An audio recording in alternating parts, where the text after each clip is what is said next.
The year is 1064. Deep in the scorching deserts near Jerusalem, where the sun beats down like the hammer of an angry god, and the sand whispers secrets of ancient bloodshed, a clash that defies every law of reason and warfare is carved into the unforgiving earth with rivers of blood. 800 battle-hardened warriors from the frozen north, Vikings, men forged in the icy crucibles of endless wars, their bodies scarred by blades and their souls tempered by storms, stand in a tight, defiant square. Across the shimmering horizon stretches an endless sea of enemies, 40,000 Saracen warriors, their banners snapping like serpents' tongues, the ground trembling beneath the thunder of countless hooves and marching feet. 50 enemies for every one Viking. The odds are not just impossible, they are an insult to the very idea of survival. Yet these are no ordinary men. These are the hand-picked holy warriors of King Magnus III, known across the seas as Magnus Barefoot, for his fierce adoption of Scottish kilts that left his legs bare like a challenge to the world. They have come not for gold or glory alone, but for something far more dangerous, absolute, burning faith. Each man has looked death in the eye 1,000 times and laughed. Now, under this merciless desert sun, they stare it down again and whisper prayers not for life, but for a martyr's crown. As the Saracen war horns blare like the trumpets of doom, and the first wave of cavalry charges forward, thousands of riders, scimitars gleaming like fangs in the morning light, the Vikings stand motionless, silent, unyielding. They do not beg for mercy. They do not pray for victory. They pray only to be worthy instruments of divine wrath. The enemy commander, Elamir Abu Nasr, Shams al-Maluk, surveys the scene from his ridge, his heart steady with the confidence of a man who has crushed armies twice this size. What threat could 800 northern barbarians pose to the vast might of Islam's defenders? He has seen crusaders come and crumble before. Today, he believes, will be no different. A swift annihilation to send a message echoing across Christendom. He has no clue of the nightmare awakening before him. The tale begins far from this blistering hell, amid the mist-shrouded fjords of Norway, where the sea crashes eternally against jagged cliffs, and the air carries the salt of eternal struggle. There ruled Magnus Barefoot, a king who blended the raw fury of his Viking ancestors with the fire of newfound Christianity. The old gods had faded, but their warrior spirit roared louder than ever, fused now with the cross. When whispers reached him of Pope Alexander II calls to defend Christianity's sacred heart, Magnus did not see politics or plunder. He saw destiny. A chance to unleash Norse savagery under heaven's banner. His warriors would not march as mere invaders. They would come as avenging angels, axes blessed, hearts ablaze. Recruitment was no gentle call to arms. It was a gauntlet of blood and trial. Magnus demanded only the elite, veterans who had spilled rivers of blood in Nordic wars, men who laughed at pain and stared down storms. Each of the 800 had to prove mastery of axe and sword in duels that left the snow red. They endured marches through blizzards with no food, tests of endurance that broke lesser souls. And above all, they had to radiate unshakable faith, a conviction that this mission was God's own command. Training was relentless, a fusion of ancient Viking fury and cutting-edge tactics gleaned from Byzantine mercenaries. They drilled not as wild raiders, but as a single, unbreakable organism. Tight shield walls that could withstand cavalry storms, coordinated strikes where one man's blow set up the next, formations that turned chaos into slaughter. They practiced holding the line under simulated arrow barrages, learning to breathe discipline even as comrades fell. Nights were filled with the chants of warrior priests, consecrating weapons, blessing meals, forging men into something more than human. Zealots with the destructive power of berserkers unchained. In the spring of 1064, the longships launched from Bergen, sails billowing like wings of fate. Magnus had no intention of a direct charge to the Holy Land. Wisdom demanded strength built along the way. First, the Orkney Islands, recruiting rugged locals hardened to harsh climes and eager for holy war. Then south to Spain's coasts, where skirmishes against Muslim forces taught brutal lessons. Their enemies rode like the wind, arrows falling like deadly rain, tactics cunning and swift. But the Vikings adapted, discovering that their fanatical charge, fueled by faith, shattered foes unprepared for men who fought as if already in paradise. Winter brought them to Constantinople, the glittering heart of the Byzantine world. Alliances forged, weapons upgraded, lamellar armor that turned blades, axes honed to razor perfection, and secrets. The formula for a clinging, unquenchable fire that would become their ultimate terror. When spring bloomed, the fleet turned east toward Jerusalem. Word spread like wildfire through Muslim lands. Northern devils approaching. Yet commanders laughed. What were 800 against the guardians of the Holy Land? Elamir Abu Nasr seized the moment for eternal glory. He assembled 40,000. Heavy cavalry thundering like apocalypse. Mounted archers whose bows sang death. Infantry waves endless as the desert itself.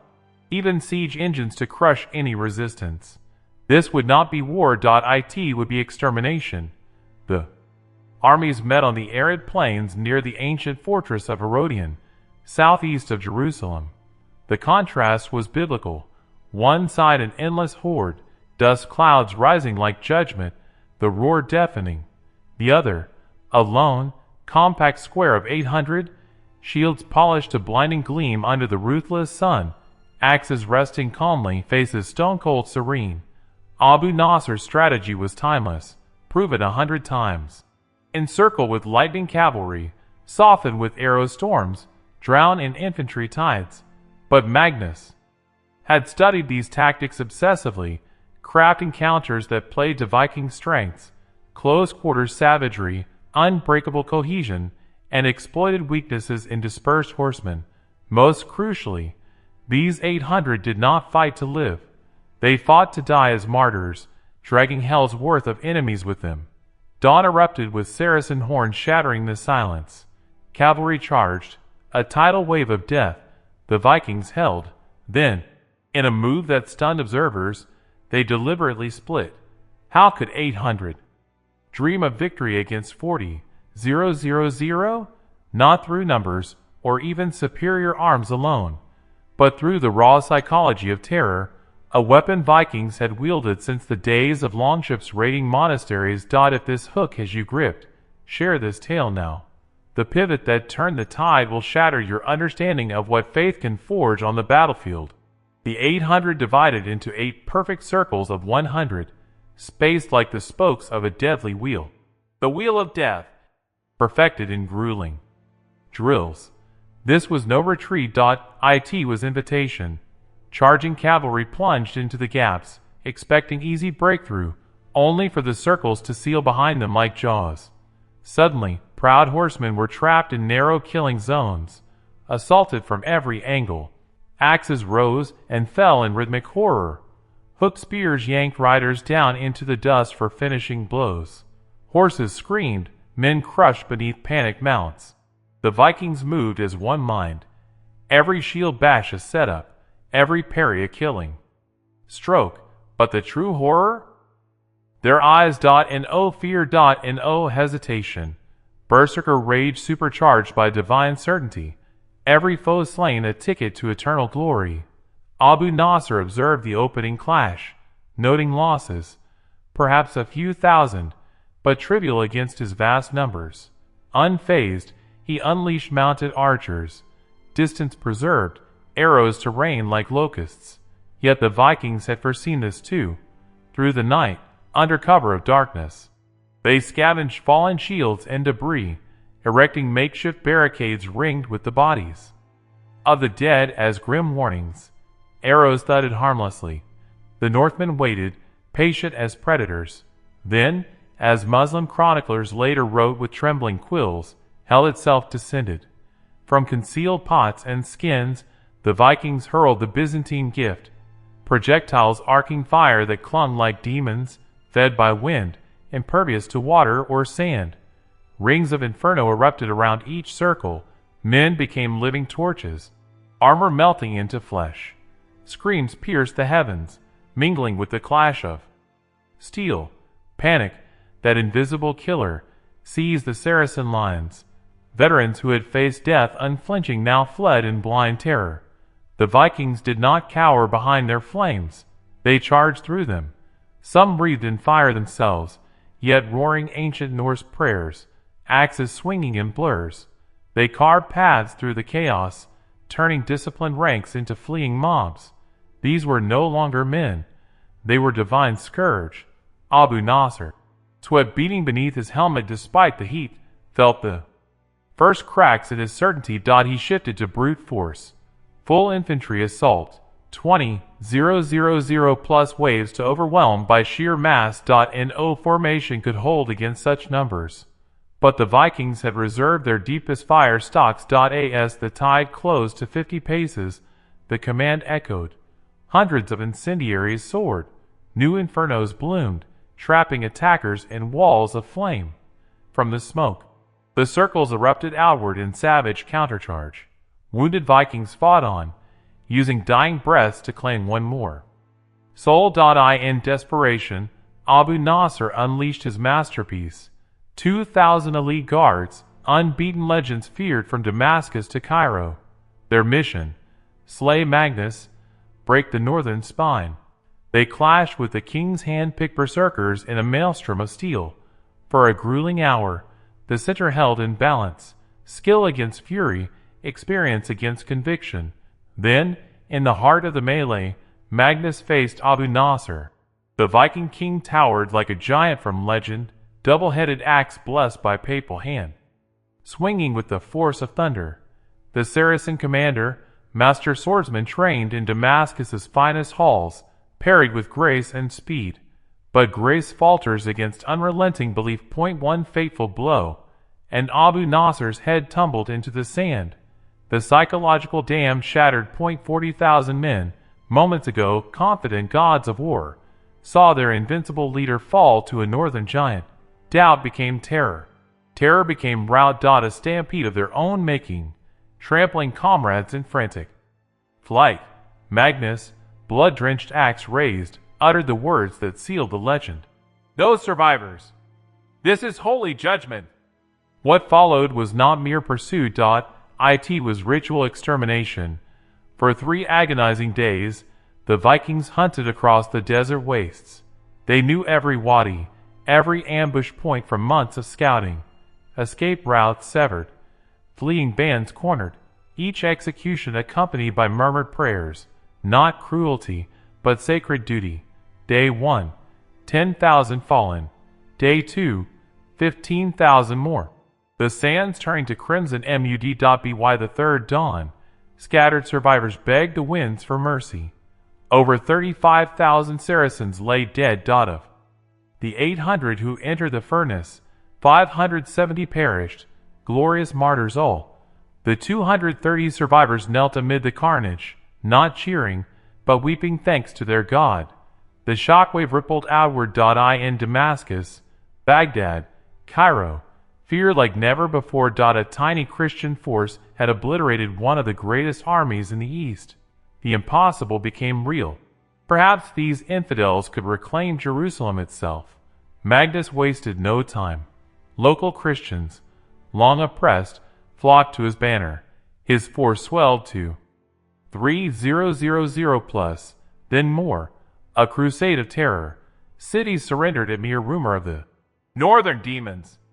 Commanders refused battle, reputations shattered, legends ballooned. Angels seen fighting beside the Vikings, arrows bouncing off consecrated mail, wounds healing by miracle. When tales reached Europe, timed perfectly with Pope Urban II's preparations, they became divine proof. If 800 Norse fanatics could achieve this, what could united Christendom do? Thousands took the cross, inspired by the miracle in the desert. Yet darker threads wove through. Magnus' methods: terror as weapon, incendiaries scorching flesh, relentless pursuit, ritual killings, set precedents. Later crusaders copied them, justifying atrocity as holy necessity. The fusion of faith and brutality became template. Magnus himself never saw the full harvest. In 1069, Turkish blades claimed him near Antioch, but his legend exploded. Epics sung in halls, churches raised, his name invoked for courage. Survivors returned heroes, their tales igniting young hearts across Scandinavia. Military orders like Templars and Hospitallers carried the torch. Elite, disciplined, faith-driven. The core truth endured. Conviction triumphed where steel alone failed. Fearless martyrdom turned men invincible. Morale and psychology outweighed multitudes. A reputation for the impossible became self-fulfilling. From our vantage, the story evokes awe and revulsion in equal measure. It reveals human extremes when absolute belief ignites.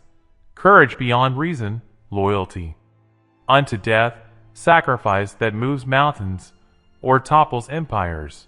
Yet the same flame scorches innocence, justifies horrors. The cause determines if it's light or inferno.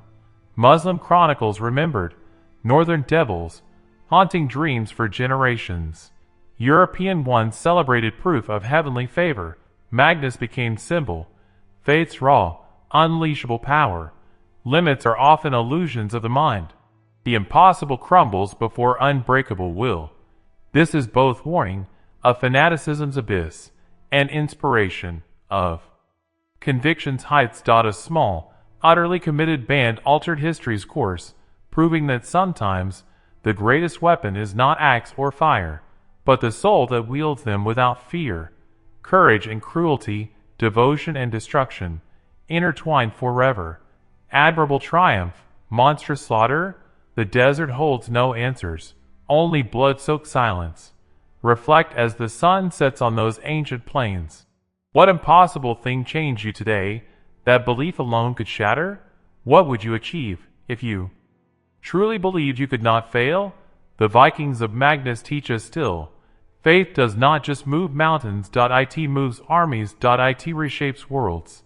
And sometimes it burns them to ash.